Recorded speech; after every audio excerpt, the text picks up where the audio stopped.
आणि त्याने जर माघार घेतली. निवडणूक यंत्रणेला स्पष्ट सूचना होत्या. 3 वाजेपर्यंत माघारीची वेळ होती, पण त्यानंतरसुद्धा माघारीसाठी कोणी अर्ज घेऊन आले तर ते स्वीकारा आणि 3 वाजल्याच्या आधीची वेळ टाका. या स्पष्ट सूचना निवडणूक निर्णय अधिकाऱ्यांना काल मुख्यमंत्री आणि उपमुख्यमंत्री कार्यालयातून देण्यात आलेल्या आहेत. काल त्या संदर्भात मी एक ट्विटसुद्धा केलं आहे. मला माहिती आहे काही अधिकाऱ्यांनी मला फोन करून सांगितलं, हे ज्याला तुम्ही आरो म्हणता, निवडणूक अधिकारी म्हणता, त्यांचे फोन कॉल जे रेकॉर्ड्स आहेत ते चेक करा. मी कालही म्हणालो, या सगळ्यांचे phone call, phone record check करा. त्यांना कोणाचे फोन गेला 24 तासात आले, कोणत्या पालकमंत्र्याचे, कोणत्या मंत्र्याचे, कोणत्या कार्यालयातून, हे याची चौकशी झाली तर या बिनविरोध माघारीचं रहस्य तुम्हाला कळेल.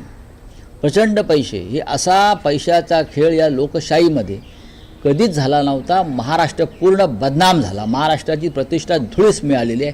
60 लोक बिनविरोध निवडून येतात. 66 ही काही निवडणूक आहे?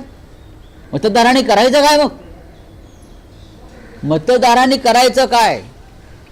जर हे विकले गेले असतील किंवा दबावानं मागे घेतले असतील तर त्या भागातल्या मतदारांनी काय करायचं, हा प्रश्न निवडणूक आयोगाला कधी पडला आहे का? निवडणूक आयोग हे या भ्रष्टाचारांच्या ताटाखालचं मांजर झालं आहे.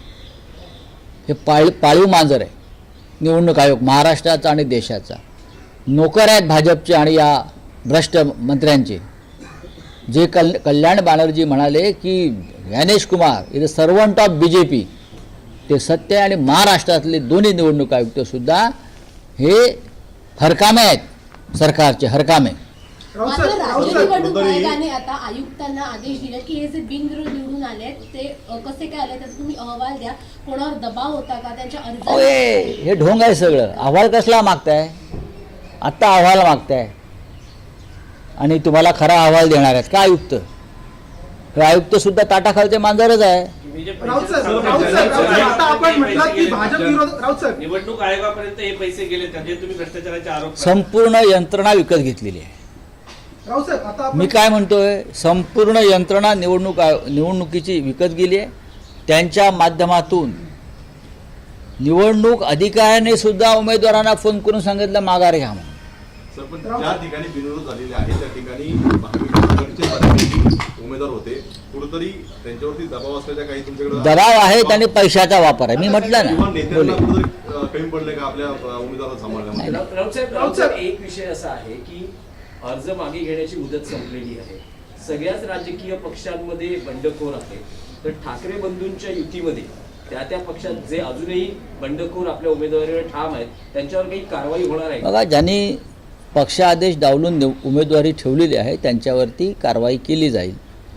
माझ्या माहितीप्रमाणे आमच्याकडे जी पद्धत आहे की त्यांना पक्षातून दूर केलं जातं. सगळ्यात जास्त जी आणि पक्षातून त्यांची हकलपट्टी केली जाईल उद्धव साहेबांच्या आदेशाने. सगळ्यात जास्त जी बंडखोरी झाली ती स्वतः आदित्य ठाकरे यांच्या वरळी विधानसभेमध्ये झाली. प्रत्येक एक वॉर्ड असेल, 96 असेल, 197, 97 मध्ये अपक्ष असतील, त्यांनी उमेदवारी केली आहे. काय सांगले असेल? आदित्य ठाकरेंना कुठेतरी बंड शमवण्यात नाही, आम्ही प्रयत्न आम्ही केले, अजूनही प्रयत्न चालू राहतील शेवटपर्यंत. आणि कार्यकर्त्यांना समजवण्याचा काल दिवसभर प्रयत्न झालेला आहे. ठीक आहे, बघू. आता आपण एक मत व्यक्त केलं की दोन्ही पवारांच्या पक्षांनी विलिनीकरण झालं पाहिजे. मी असं मत नाही व्यक्त केलं. तुम्ही मला प्रश्न विचारला. अजित पवार भारतीय जनता पक्षाच्या विरोधात जी भूमिका घेत आहेत, त्यांच्या भ्रष्टाचाराविरुद्ध भूमिका घेत आहेत, आणि त्यानंतर अजित पवार आणि शरद पवार हे एकत्र निवडणूक लढत आहेत. त्यांचा मार्ग बदललेला दिसतो, हे माझं म्हणणं आहे. हा जर मार्ग बदललेला असेल तर त्यांनी भारतीय जनता पक्षाची साथ सोडावी. प्रश्न असा की दोन्ही पवारांच्या पक्षांनी एकत्र यायला पाहिजे, तर त्याच अनुषंगी भाजप विरोधासाठी दोन्ही ठाकरेंच्या पक्षांनी पण विलिनीकरण झालं पाहिजे. अजित पवार आणि